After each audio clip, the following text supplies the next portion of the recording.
Portanto, não se preocupem de forma alguma com a necessidade de comida ou bebida ou com a roupa. Mateus 6,31. Dizem que o mal do século, digamos assim, os males do século, perdão, seriam a ansiedade e a depressão, e um está intimamente ligado com o outro.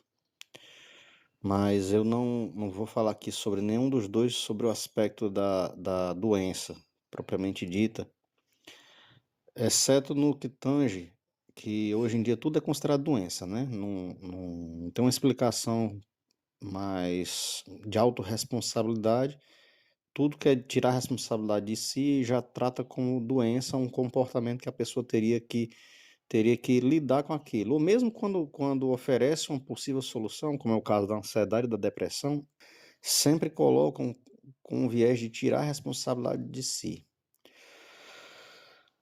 Esse é um texto que Jesus fala em Mateus 6,31, no contexto do Sermão da Montanha. É um contexto onde ele ensina várias coisas ele explica sobre muitos assuntos, fala sobre muitos assuntos. E eu acho interessante porque Jesus ele diz o seguinte: portanto, não se preocupem de forma alguma com a necessidade de comida ou bebida ou com a roupa. Então, Jesus, quando ele fala isso, ele reconhece que certas coisas na vida humana nos causam preocupação. E ele reconhece que parte dessas coisas que nos trazem preocupação são necessárias, não são coisas fúteis.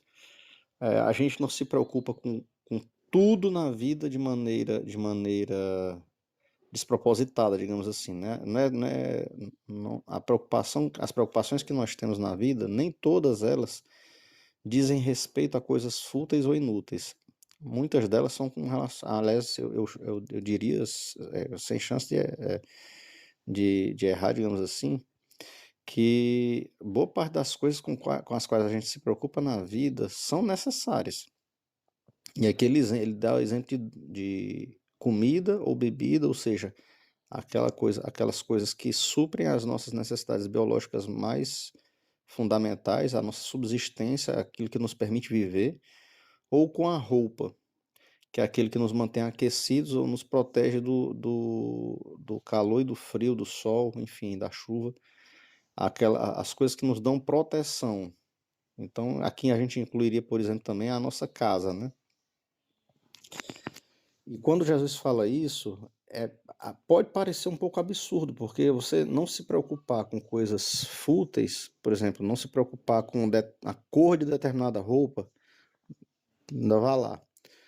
Mas você não se preocupar se você tem uma roupa, se eu tenho uma roupa, ou se meu filho tem uma roupa, mais ainda, né? A gente que é pai se preocupa muito mais com os filhos, fica mais difícil. Mas na continuação desse texto, Jesus vai falar a respeito de pássaro, a respeito de uma flor, e ele diz isso em que sentido? Que Deus provê a essas criaturas inferiores, digamos assim, com seu valor, obviamente, que a flor e o passarinho têm, mas não se comparam com a dignidade humana, né? E se Deus, que é um Deus criador e pai, ele trata com dignidade criaturas inferiores, que dirá a nós que fomos criados à sua imagem e semelhança. E é interessante que nesse texto de Mateus, Jesus diz que quem se preocupa demais com essas coisas, mesmo com as coisas necessárias e importantes, são os pagãos. Os pagãos são quem? São as pessoas que não confiam, não acreditam em Deus, não colocam a dependência, a sua confiança, a sua vida como um todo nas mãos de Deus. Aí ele diz aqui, pois eles é que têm intenso interesse nessas coisas. A sua vida diz respeito a essas coisas. A roda gira em direção ou somente por conta da ansiedade, né? Mas ele no mesmo verso 32, diz, mas o Pai Celeste sabe muito bem que vocês precisam delas. É do conhecimento de Deus que a gente precisa dessas coisas. Verso 33, coloquem, pois, em primeiro lugar o reino de Deus e a sua justiça, e ele dará a vocês todas essas coisas.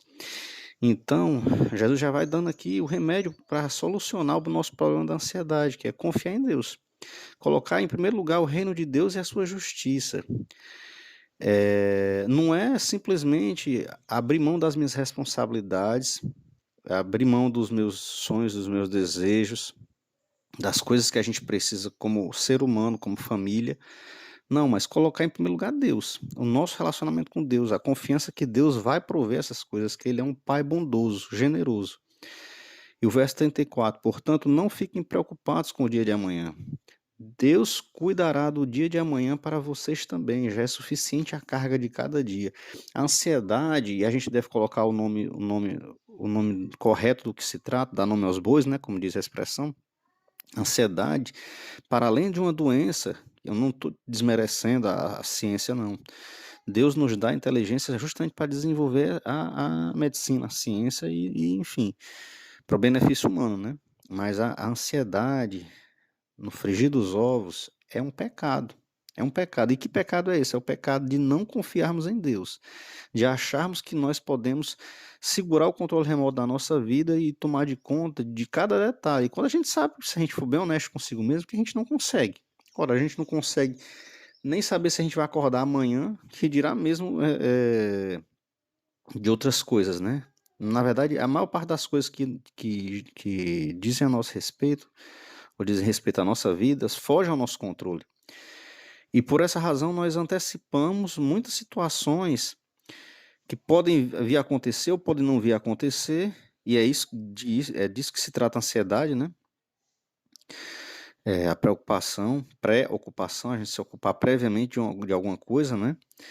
E nisso a gente acaba sofrendo.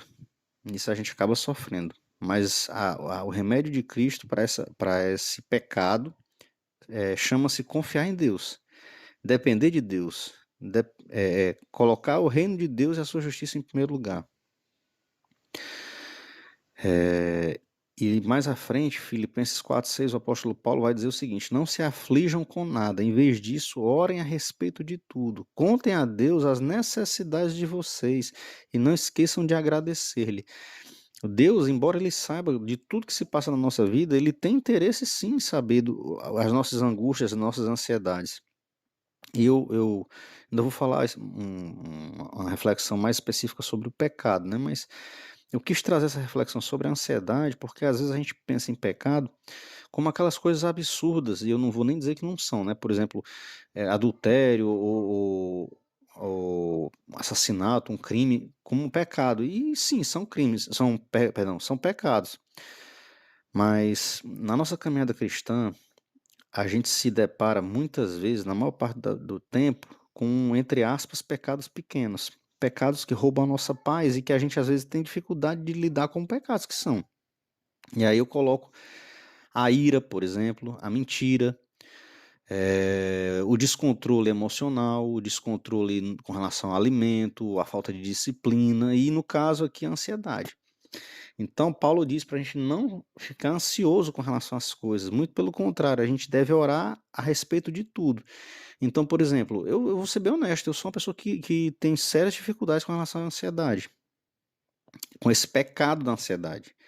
E eu me sinto tentado nessa área. Então, eu tento seguir o remédio que tanto Jesus quanto Paulo fala, que é depender de Deus, confiar em Deus e orar a esse respeito. Então, quando eu me sinto tentado especificamente com relação a alguma coisa, aí eu oro: Senhor Deus, tira de mim essa ansiedade com relação a isso, isso, isso, isso.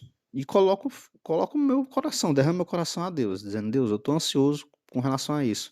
E a tua palavra diz que eu não preciso estar ansioso, eu não devo estar ansioso. Então me ajuda a superar essa ansiedade, a confiar em Ti, a depender de Ti e viver cada dia as bênçãos e as coisas ruins que podem acontecer nesse dia. E não estar antecipando situações do amanhã que podem não vir nem acontecer. E é isso, é uma pequena reflexão sobre ansiedade. Então, que Deus possa ajudar a mim e a você. E eu me coloco nessa porque eu também sofro de ansiedade. Mas que Deus nos ajude a viver uma vida de dependência nele, confiando que ele vai suprir cada uma de nossas necessidades. E por incrível que pareça, a maior parte das vezes eu conheço esse Deus de muito tempo de relacionamento. Deus, ele supre as nossas necessidades mais básicas, não. Ele vai além. Embora ele não deseje filhos mimados, eu não vou falar sobre isso agora, já estourou o tempo aqui, mas Deus, ele muitas vezes, ele supre até os nossos sonhos mais que a gente consideraria bestas mesmo, mais banais. Por quê? Porque Deus é um Deus generoso, ele não é um Deus pequeno, pobre nesse sentido. Amém? E é isso, meus irmãos. Deus nos abençoe.